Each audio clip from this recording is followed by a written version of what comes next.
What is going on, guys? Welcome back to another video. So at this point, basically every single team has played at least 10 to 12 games. Not some massive sample size, but I thought it'd be a fun idea to go through every single team and grade their starts of the season. This is obviously going to be dependent on teams' expectations. Obviously, the New York Rangers have different expectations than the Montreal Canadiens. So we're going to go through it based on how they've done thus far, how their certain players are performing, and grade every single team. Let's not waste any time. Up first, the Nashville Predators. They get a D. Not that good of a start. When looking at them, they're 4-6-1, which granted, they started 0-5. They're 4-1-1 in their last 6. They are trending in the right direction, but getting in this big of a hole to start the season is definitely not ideal, especially when the teams that we're going to talk about later in the Western Conference, especially in the Central Division, are playing so good. So I think you got to go with the D. Stamkos, Brady Shea, Jonathan Marchessault have not really been as expected. So I still think they're probably going to make the playoffs, but they definitely dug themselves into a decent hole. And as a result, they get a D. Montreal Canadiens, I'm going to go with a B+. The defense is an utter mess, and they're probably going to stink this year. But when you look at the things that the objectives heading into the season, the goals heading into the season, it was to see if Lane Hudson was going to be legit. I think we can agree, at least on the offensive side, he's legit. Defensively, he's actually not as bad as some people try to make him out to see. He's actually one of the better defensive defensemen on the Montreal Canadiens this season. I know it's not really saying much, but Lane Hudson is legit. Cole Caulfield, Slavkovsky look like they're taking very solid steps, as well as Nick Suzuki solidifying himself as a legit top-line center near point per game. I'd be pretty positive if I was a Montreal Canadiens fan. I think you're maybe realizing that Marty St. Louis isn't the coach of the future and they need to fix some things defensively, but the young players are taking that next step. And as a result, I'm going to go with the B+. The LA Kings, I got them with an A. They're playing solid hockey. They're 6-3-3. So although they only won 50% of their games, still they have a solid points percentage. And especially given the fact with Drew Doughty missing the first 3 months of the season, you had to get under a good start or things could have potentially gotten out of hand. And when looking at Brandt Clark, that is such a massive plus for the LA Kings. He looks like he's going to be a future offensive stud with 11 points in 12 games and not even playing that. He's on the top power play, but not really playing that much at even strength and still having that impressive of production. It looks like the LA Kings are in a pretty good spot. I'd still pick them to potentially miss the playoffs as of right now, but they're definitely doing better than I expected early on. The Detroit Red Wings, I'm going to go with a C. They're 500, which isn't too encouraging. It could be far worse, though, if Cam Talbot and Alex Lyon didn't just straight up steal some of the games that they played in thus far. They're getting caved in. Their defense core is not that good. I'm not sure how sustainable this goaltending tandem is. And again, they're only 500 right now. It's not like they're off to this hot start. It's not ideal in Detroit, and I think a lot of people are starting to realize that. For the Anaheim Ducks, I'll go with a B. They're just under 500. I don't think they have expectations to make the playoffs, and their young forwards and defensemen aren't even taking that massive of a step. It's just seeing Lucas Dostal be this good this early on at only 24 years old, has a 937 in 9 games thus far. It's not like it's been just 5 or 6 games. So Dostal looks like he's their franchise netminder, and although Carlson, Minchikov maybe aren't taking like massive steps, I still think those guys are going to be damn good players and continue to progress. So it looks like their biggest question mark going forward in terms of net is being solved, and as a result, they get a B. The New Jersey Devils, I'm going to go with the B-. They're above 500. It isn't beautiful right now. They're 7-5-2. Their goaltending is pretty concerning when looking at the fact that they have an 8.99 split between Markstrom and Allen right now. But I think once Brett Pesce and Luke Hughes get fully underway, get some games under their belt coming off injuries, I think this is still going to be a playoff team. You can't be too mad at 7-5-2. So as a result, they get a B-. The Utah Hockey Club, I'll go with the B+. Don't think they're going to make the playoffs, especially they've come back down to earth. They're 5-4-3 right now, but I still think there's a lot of positives to take away thus far, like Logan Cooley, like Dylan Gunther, Barrett Hayden on that top line, as well as Mike Kesselring being a very good top 4 defenseman for them. The injuries probably cook them to Marino and Dursey, but their young guys are seeming like they're taking that next step. Connor Ingram's a little bit scary in net, but they still have Michael Harbala. I think I pronounced that name right, hopefully, down in the minors, or maybe he's at college level right now. But still, the future is looking bright for Utah, even if they're not a playoff team this season. The Philadelphia Flyers, I'll go with the C+. Obviously, Matvei Michkov being legit is all you really care about. The rest of the team, it's not too encouraging early on into the season. The goalie tandem is an absolute disaster, although Sam Ersson has been playing much better of late. The defense core is not that good. Jamie Drysdale looks pretty shit. So I think you're somewhat, maybe I'll move him up to a B+, actually, just because Michkov does look legit. B+ for the Philadelphia Flyers. My New York Islanders, though, D-. Sorokin has a 922, and this team is well below 500. That is insane if you told me that before the season. In their, in their 6 regulation losses thus far, They have scored a combined 3 goals during that. They've been shut out 4 times, had 1 goal the other time, and then 2 goals against the Rangers on Sunday. The offense has completely dried out, and it doesn't help that Duclair's now still out 3 to 6 weeks. Barzal's out 4 to 6 weeks. Their best defensive defenseman, Adam Pellick's out 4 to 6 weeks. So even though Sorokin is playing good, they're a 4-6-2 team, and now we're a banged up team. It's about as bad as it gets for the New York Islanders. I wouldn't quite go to an F considering the fact Sorokin is back on track. That's a big positive. On top of Saplakov has like 7 points in 12 games. He was a really good ad. He could potentially be a Calder finalist. But it's not good for my New York Islanders that are definitely trying to win now.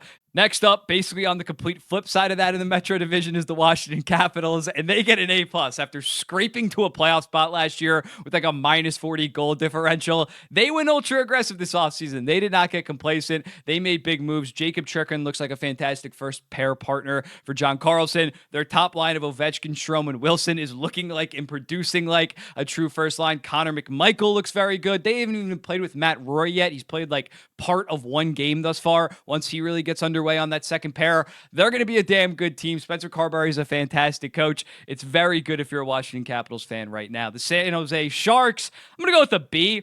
I know that they stink, don't get me wrong. Again, this is relative to expectations, but they're actually a pretty fun team to watch. When looking at it, their young guy, William Eklund, is really taking that next step. I think he's going to break the 60-point mark this year. Jake Wallman looks like a fantastic trade. The fact that they got a second-round pick to take him on, he has 9 points in 13 games and very good underlying numbers. Toffoli and Granlund look very good. Zetterin looks like he's going to be a key piece in that middle six. Will Smith struggling a little bit, but I think that he should have probably just stayed at college. I think that he wasn't really ready for the NHL, but I still think he's going to be a good player. And once Celebrini gets back, they're going to be a fun team. And not the most electric team, but they're a fun young team that doesn't have any expectations. And as a result, they get a B. I'm liking what I'm seeing in San Jose. The Boston Bruins, they get a D+. Now, it looks like they're getting back on track right now after back-to-back shutout wins. That's big for the team, especially for a guy like Korpisalo. When looking at it, it's the middle six that is really killing them right now in terms of getting actual production. I mean, their star players, Pasta, isn't producing to the level that we know that he's capable of, and he actually got benched in the last game. But the middle six, Zaka, Coyle, Trent Frederick, Morgan Geekie, have either 2 or 3 points in 11 games thus far. That is simply unacceptable. They got to somehow wake up that middle six. They need some secondary goal scoring outside of that top line, and that's just not happening right now. Very disappointing for the Boston Bruins, especially after making all these moves in the offseason. They get a D+. The Winnipeg Jets, A+ like the Washington Capitals. Every single unit is clicking for the most part, especially the special teams are out at the park. I don't think that that's sustainable, but I think they could potentially be top 3 in both categories. Neil Pionk is looking amazing. He's 3rd in the entire NHL in defenseman points. Josh Morrissey's also 2nd with 15. Nikolai Ehlers has 17 points. Connor Hellebuck's being Connor Hellebuck. I still think they might have to acquire a defenseman down the line at the deadline, but this team is looking like a legit contender, and last year's 110-point season was not a fluke. They're definitely the favorite right now to win the Central Division point blank. The Seattle Kraken, C-. They're just like kind of an average team. They're kind of what we expected. They're below 500 right now. The positives is McCann and Joey Decourt are playing good. So maybe once Vince Dunn can get off LTIR, they can maybe start stringing some games together. But it's definitely an uphill battle in the Western Conference. They couldn't really afford a slow start, and they had a slow start. The Chicago Blackhawks, I'm going to go with the B+. The team is winning some games. It's pretty encouraging. I don't think they're going to end up outside of like the bottom 10, don't get me wrong. They're probably still going to be a bottom 6 or 7 team, but you don't want to be horrendous this year, and that is clearly not the case. Bedard looks like he's taking another step, has 12 points in 13 games. Hopefully he can hit that point per game 80-point mark. Alex Vlasic is a guy that was mainly known for his defense last season. He has 7 points in 13 games right now. His 6-year deal at $4.6 million is looking great right now. Arvid Soderblom, it's only 3 games, but he's playing very good. There's definitely some positive progression for the Chicago Blackhawks right now, no doubt. The Columbus Blue Jackets, I'm going to go with an A+. I know that might sound crazy, but when you look at what they dealt with, of course, this offseason, losing Johnny Gaudreau, and then the injuries to Boone Jenner, Dmitry Vornikov, Kent Johnson early on in the season, the fact that they're a 500 team is just so impressive. Dean Evison is doing a great job right now. Chinnikov, Monahan, and Marchenko are one of the best lines in the entire NHL, outscoring opponents 7-2 with a 67.1 expected goals percentage. Zach Werenski is showing yet again why he's a fringe top 10 defenseman. Cole Sillinger has 8 points in 11 games, and Elvis Merzlikins has a solid 907 after being like brutal for the prior 2 seasons. Again, I don't think Columbus is going to be battling for a wild card spot, but they're actually a competent team. And again, after all they had to overcome this offseason, it is very impressive. And I think every single hockey fan is definitely rooting for Columbus as of right now. The Vancouver Canucks, I'll go with a B. No Demko. They only won 50% of their games because they're getting games overtime. They have above 50%. I think they have like a 62.5% points percentage. So they're taking care of business. They're in a playoff spot. Hughes, Miller, Besser, they're all cooking, as well as Connor Garland is cooking. Lankin is looking very good. So you're thinking, Mike, it should be like an A- or an A. It's just Pettersson is so goddamn confusing right now. It is just very concerning. If he doesn't get back on track, this team isn't winning squat. I think that he will get back on track, but he is just very shocking. He has not even been a okay second line center basically since like February of last year. It is definitely concerning if you're a Vancouver Canucks fan. You gave him that $11.6 million contract. He needs to pick it up. The Tampa Bay Lightning, I'm also going with the B. Gensel has been a fit within that offense. They're 6th in the entire NHL in goals per game at 3.83. Need to see more 5-on-5 offensive dominance. They're 22nd in the NHL right now, but Vasily looks like he's been bouncing back the last couple weeks. So I think that right now they're firmly in the playoff mix. They've started out better than teams like Toronto, Boston, and Ottawa. That is definitely big in terms of them potentially snagging that second Atlantic spot. Because I think we can agree Florida's probably going to be number 1. It's been a solid start for the Tampa Bay Lightning. Carolina Hurricanes, give me an A for the Carolina Hurricanes. They're just a regular season wagon. We just need to expect it always, even though they maybe fell off a little bit in talent this season relative to the team that they rolled into the playoffs last year. They just pump teams in the regular season. Right now, in terms of their 5-on-5 numbers, they have a 62.77% expected goals percentage. Martin Necas has turned into like an absolute beast. 6 goals, 12 assists, 18 points in 10 games. Walker and Gothisbehere have been very good ads. It's going to come down to whether Kochetkov can really carry the load now that Freddie Anderson, I believe, is week to week at this point. But Carolina, very good start, as you expect. They're going to safely cruise to a playoff spot and contend for the Metro and contend for the President's Trophy. On the whole, the Calgary Flames, I'll go with the B+. This team needs to start stinking so they hit the under that I bet with them, and considering the fact that the Montreal Canadiens own their first round pick if it's not top 10. But it's definitely been a very good start. They have lost a lot of games recently after starting 5-0-1, but Rasmus Anderson has been fantastic, maybe boosting his trade value, and more importantly, Dustin Wolf, after being in a tough spot last year at the end of the season, they were not trying at all. He was kind of out there left hanging. He has been very good this season. He is definitely their goalie of the future and probably a top 10 goalie in a couple years from now. I still fully believe in him. And Huska has been a very, very good coach for the Calgary Flames. So again, I don't think they're going to be a good team this year, but this start to the season, Wolf, Zari, all very encouraging starts for some of their young guys. Definitely good if you're a Calgary Flames fan, but they need to start losing soon. The Dallas Stars, I'm only going to go with a B-. It was probably like a B, A- before they headed to Finland. But Finland was a big test. They played the Florida Panthers, one of the perennial contenders in the Eastern Conference, a team that they might have to beat in the Stanley Cup final if they get there. And they kind of got handled pretty easily. And when looking at this team, Ottinger's playing good, but their other stars need to step up. When looking at it in the 11 games that they played thus far, Hintz only has 8 points. Robo has 7 points. Wyatt Johnson has 6 points. Miro Heiskanen has 4 points. The only reason that they have this like 65% points percentage right now is because Duchesne's turning back the clock. Tyler Sagan's playing insane, as well as Logan Stankoven, the rookie. Their stars need to start playing better. The stars need to start being stars. I don't think that was absolutely horrendous, but that needs to happen in order for this team to really go on a deep playoff run and to even win the Central Division at this point. Winnipeg has a decent head start on them. They need to lock in and start playing better, and I own Robertson in fantasy, so I definitely want to see that. The Ottawa Senators, B+, 6-5, and especially given the fact that it's Stützle, Tkachuk, and Sanderson leading the way right now for the Ottawa Senators, that is very encouraging. They still need more from Ullmark. They still need more from Shabbat. They definitely need more scoring from their bottom 6, but considering their young franchise players are playing like young franchise players, I think you're pretty encouraged, and Ottawa has had some of these horrible starts early on, so don't get me wrong, 6-5 isn't amazing by any stretch, but it's a solid foundation for a team that hopefully can at least be in the playoff race this year, and I personally have them in the playoffs. The Florida Panthers, they get an A. They missed Barkov for most of their start. Despite that, they are still absolutely pummeling teams. Dallas, they go over to Finland and take care of business. Reinhardt has fully solidified himself as a top 40 player in the NHL. Anton Lundell has broken out. You could arguably go with an A+ for the Florida Panthers. No cup hangover for this team at this point. The Colorado Avalanche, I'm going to go with the C-. although they are 5-7, I think there's context here, not like the Nashville Predators, considering the fact that they have been so injured outside of like Rantanen and McKinnon. All of their forwards have dealt with some kind of injuries. They're still not playing good, even by that standards. I expect more, and especially I'm just concerned with the goaltending. That's not going to change. Georgiev hasn't been hurt or anything. He's just been playing like shit. You're going to have to rely on Eustace and Nunnan.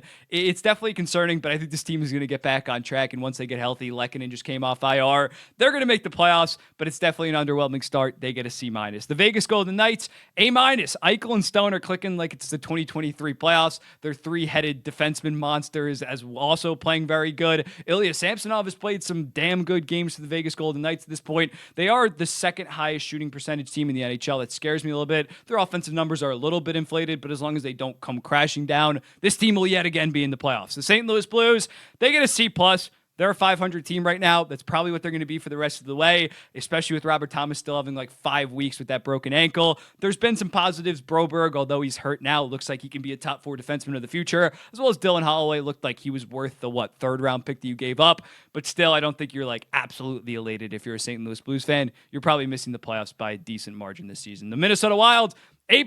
Everything is going well for the most part. Kaprizov, yet again, playing like a Hart candidate like he did in, 2022? And I mean, in prior seasons, he was also great, but he is like a top 4 guy for Hart contenders right now. Boldy and Rossi, young forwards, look like Rossi's definitely going to set his career high. It's only like 40 points. Matt Boldy looks like he can go for 80, 85 points at this point. Philip Gustafsson, not going to keep the rate that he's going out at with a 6-1-1 record and a 924, but definitely looking like the guy who was in 2023 more so than 2024. I think he can finish with like a 914 and be in, maybe not as the contention, but maybe get some votes. They're not going to keep going at this current pace. I still think they're probably going to finish around like 100, 102 points. But having this start, while teams like Nashville and Colorado that I had ahead of them in the standings position, I had Minnesota in the playoffs still, but to get a start, 8-point lead ahead of the Colorado Avalanche. They have a game in hand on Colorado, as well as 9 points on Nashville. That is absolutely massive. And at this point, I would definitely predict them to be that third team in the Central Division, while Colorado and Nashville are more so scraping for a wild card. The Buffalo Sabres,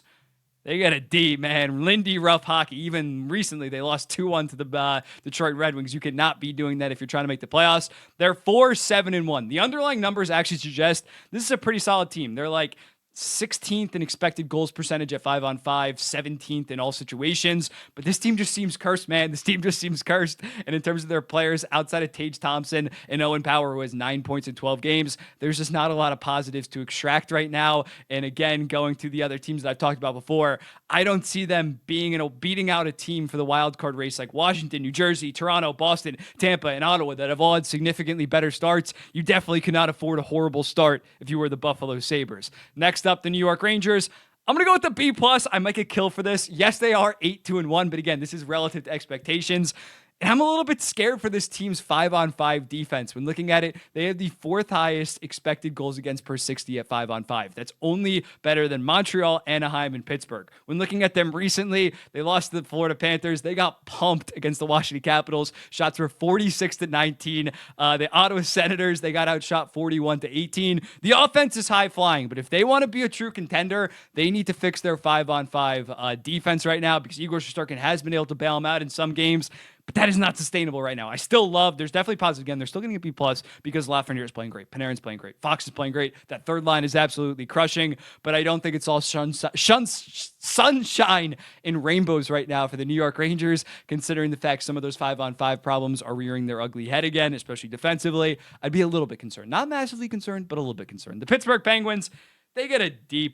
Crosby and Malkin still got it, but the rest of the team, for the most part, don't. Letang and Carlson looks like they might be slowing down a little bit in their goalie tandem with the way Tristan Jarry has started out. It's bad. It's only a D+ because I don't really expect much out of this team, but even by their standards, it's like the sign our expectations were low, but holy F. It's basically that. It's still pretty low. They're well under 500. Not going to be making the playoffs, most likely. The Edmonton Oilers, they get a C. They started 0-3, but since then have gone 6-2-1. And McDavid goes down.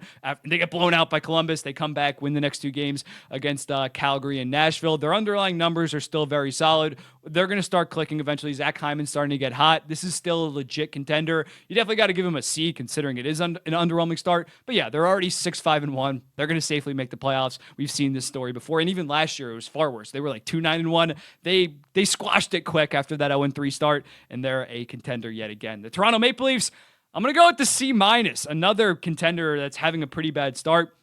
They're 6-5-2 right now. The power play before they finally scored, when they rolled out a 5-forward lineup on the power play, was worse than the entire NHL. It's 10% right now. He's got to figure that out. Berube has to figure that out. And the Stars just straight up aren't playing good enough. Marner's the only guy that is above a point per game right now with 14 points in 13 games. 12 of those are assists, so it's really even not that impressive. Their guys got to start going. I'm not overly concerned yet. It is still a new coach. You brought in some names this offseason, especially in that defense core. I still think they're going to be a playoff team, but it is a little bit concerning, and as a result, they get a C-. But yeah, let me know in the comments, what do you think about these grades? Who am I too harsh on? Who am I too light on? I'll be seeing you in the next one.